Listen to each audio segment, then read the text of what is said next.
Assalamualaikum warahmatullahi wabarakatuh. Perkenalkan, nama saya Fadlun Hutmanina. Di sini saya berasal dari program studi pendidikan guru sekolah dasar dengan NPM A1G022011 akan mempresentasikan bab ke-6, yaitu pada buku manajemen pendidikan. Bab ke-6 yaitu konsep manajemen pendidikan tinggi. Yang pertama ada konsep dasar pendidikan tinggi dan perguruan tinggi. Banyak orang yang mengatakan bahwa pendidikan tinggi dengan perguruan tinggi itu sama, padahal itu sangatlah berbeda. Untuk lebih jelasnya, mari kita bahas perbedaannya. Nah, pendidikan tinggi merupakan jenjang pendidikan setelah pendidikan menengah yang mencakup program diploma, sarjana, magister, program doktor, program profesi, dan program spesialis yang diselenggarakan oleh perguruan tinggi yang berdasarkan kebudayaan bangsa Indonesia. Nah, sebaliknya, perguruan tinggi adalah satuan pendidikan yang menyelenggarakan pendidikan tinggi. Sebagai contohnya, PGSD adalah pendidikan tingginya, sedangkan perguruan tingginya adalah Universitas Bengkulu. Yang pertama ada satu konsep pendidikan tinggi menurut Indrajit dan kawan-kawan 2006-2004. Pendidikan tinggi terdiri atas pendidikan akademik, pendidikan profesional. Pendidikan akademik ini merupakan pendidikan yang diarahkan terutama pada penguasaan ilmu pengetahuan. Sedangkan pendidikan profesional ini merupakan pendidikan yang diarahkan terutama pada kesiapan penerapan keahlian tertentu. Yang kedua ada konsep perguruan tinggi. Perguruan tinggi ini dapat berbentuk akademik, politeknik, sekolah tinggi, institut, dan universitas. Pengertian dari masing-masing satuan pendidikan tersebut adalah sebagai berikut. Yang pertama ada akademi. Akademi adalah menyelenggarakan program pendidikan profesional pada satu cabang atau sebagian cabang ilmu pengetahuan, teknologi, atau kesenian tertentu. Yang kedua ada politeknik. Menyelenggarakan program pendidikan profesional pada beberapa bidang pengetahuan khusus atau perguruan tinggi yang menyelenggarakan pendidikan vokasi. Yang selanjutnya ada sekolah tinggi, yang mana itu menyelenggarakan program pendidikan akademik dan profesional dalam lingkup satu disiplin ilmu tertentu. D. Institut menyelenggarakan program pendidikan akademik dan profesional dalam sekelompok disiplin ilmu pengetahuan, teknologi, atau kesenian.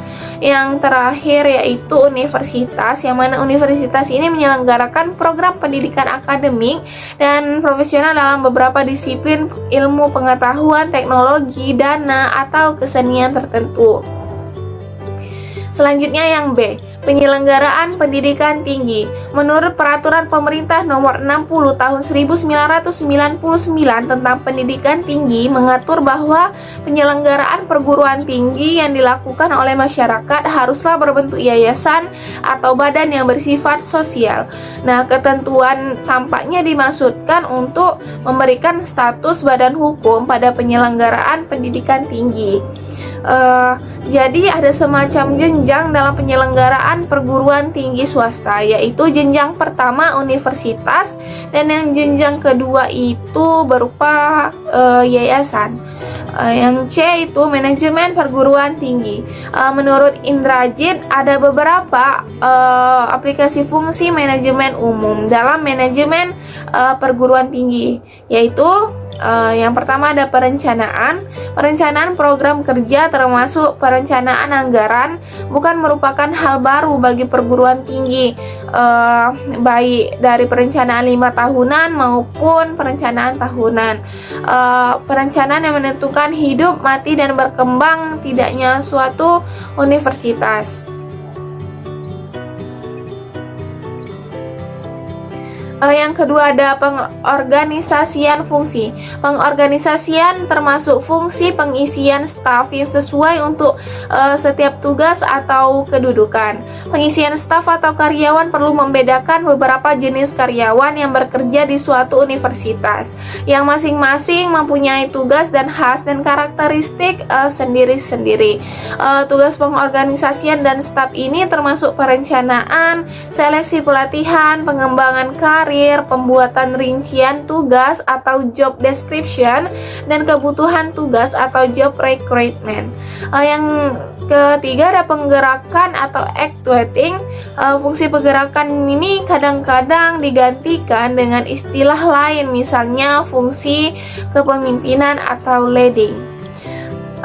Tugas pergerakan atau actuating ini adalah tugas yang menggerakkan seluruh manusia yang bekerja dalam suatu perguruan tinggi agar masing-masing bekerja sesuai yang telah ditugaskan dengan semangat dan kemampuan maksimal. Fungsi pergerakan ini meliputi memberikan motivasi, memimpin, menggerakkan, mengevaluasi kinerja individu, memberikan imbalan jasa, mengembangkan para manajer, dan masih banyak lainnya. Yang keempat, ada pengawasan. Pengawasan adalah fungsi terakhir dari manajemen, namun bukan berarti yang paling kurang penting. Nah, pengawasan adalah pengamatan dan pengukuran apakah pelaksanaan dan hasil kerja yang telah dikerjakan itu sudah sesuai dengan perencanaan atau belum. Nah, kalau belum, apa kendalanya dan bagaimana menghilangkan kendala agar hasil kerja yang dikerjakan itu dapat sesuai dengan yang telah direncanakan. Selanjutnya ada D, dimensi makna perguruan tinggi. 1. Dimensi etis. Di sini terasa kekentalan dimensi moral dan etis penemuan ilmu pengetahuan dan teknologi. Peran universitas pada perlindungan martabat manusia serta pada tanggung jawab moral penemuan ilmu pengetahuan dan teknologi. Ada beberapa contoh dari dimensi etis dan di makna perguruan tinggi. Yang kedua ada dimensi keilmuan. Dunia perguruan tinggi adalah dunia ilmu pengetahuan. Tujuan utama pendidikan tinggi adalah mengembangkan dan menyebarkan ilmu pengetahuan, teknologi, dan kebudayaan dengan proses belajar mengajar, penelitian, dan pengabdian kepada masyarakat. Nah, hanya di perguruan tinggi melalui pendidikan tinggi, ilmu pengetahuan betul-betul dikembangkan dan bukan di pendidikan yang lebih rendah atau di tempat lain. Yang ketiga ada dimensi pendidikan di dalam proses pembelajaran. Mahasiswa diusahakan menjadi orang yang mau belajar terus-menerus. Proses pembelajaran biasanya atau umumnya itu bersifat formal. Sebaliknya, pendidikan adalah proses penyiapan manusia muda menjadi manusia yang dewasa, yaitu manusia yang mandiri, menjadi manusia yang mandiri dan manusia yang bertanggung jawab. Lalu yang keempat, ada dimensi sosial. Melalui pengajaran penelitian, perguruan tinggi diharapkan memberi sumbangan dalam memecahkan berbagai problema atau masalah yang sedang dihadapi masyarakat seperti kekurangan pangan, pengangguran, kekurangan pemeliharaan kesehatan, ketidakadilan, kebodohan, dan masih banyak lainnya. Yang kelima ada dimensi korporasi. Perguruan tinggi ini memberikan jasa kepada masyarakat berupa pendidikan tinggi dalam bentuk proses belajar mengajar dan penelitian. Yang diajarkan dan diteliti adalah ilmu pengetahuan. Nah, perguruan tinggi ini memiliki pelanggan, yaitu para mahasiswa dan masyarakat yang sudah lulus. Nah, perguruan tinggi ini menghadapi persaingan, yaitu antara lain perguruan tinggi lain baik dari dalam maupun luar negeri. Nah, apabila pelanggan atau mahasiswa perguruan tinggi terlalu sedikit, maka perguruan tinggi tidak dapat membiayai dirinya sendiri sehingga mengalami defisit, dan kalau terus-menerus demikian kelangsungan hidup universitas itu akan terancam. Yang E, perguruan tinggi dan tantangan globalisasi. Bagi perguruan tinggi, globalisasi ini berarti sebagai berikut. 1. Teknologi informasi dan komunikasi seperti internet dan www menyediakan peralatan baru yang sangat ampuh dalam membentuk jaringan global untuk pengajaran dan riset. Saat ini, proses pembelajaran mungkin masih mengandalkan landasan yang kurang mencukupi untuk proses interaksi berkualitas tinggi. Pada perguruan tinggi ada dampak yang perlu diantisipasi dan tantangan yang perlu dihadapi. Tantangan yang perlu dihadapi yaitu tantangan pada pengelolaan. Setiap negara harus membuka diri seluas-luasnya terhadap masuknya perguruan tinggi, dosen, peneliti, dan sebagainya tanpa hambatan sama sekali dalam bentuk apapun. Nah, tampaknya investasi langsung dalam brick and mortar atau bangunan dan bentuk fisik kurang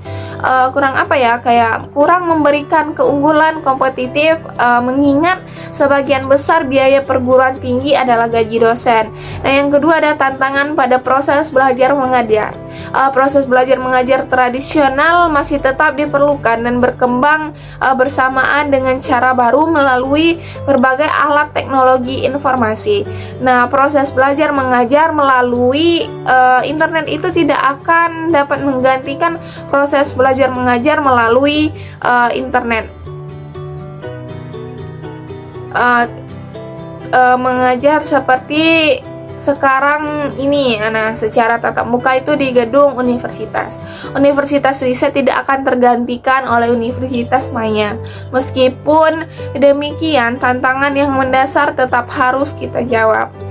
Yang ketiga itu ada tantangan pada pendidikan nilai, yang itu globalisasi yang tidak sempurna, yaitu tidak lengkap tetapi tetap berjalan terus atau justru meningkatkan perbedaan antar negara dan menambah ketidakseimbangan dalam segala bidang ekonomi, politik, budaya, agama, dan sosialisasi.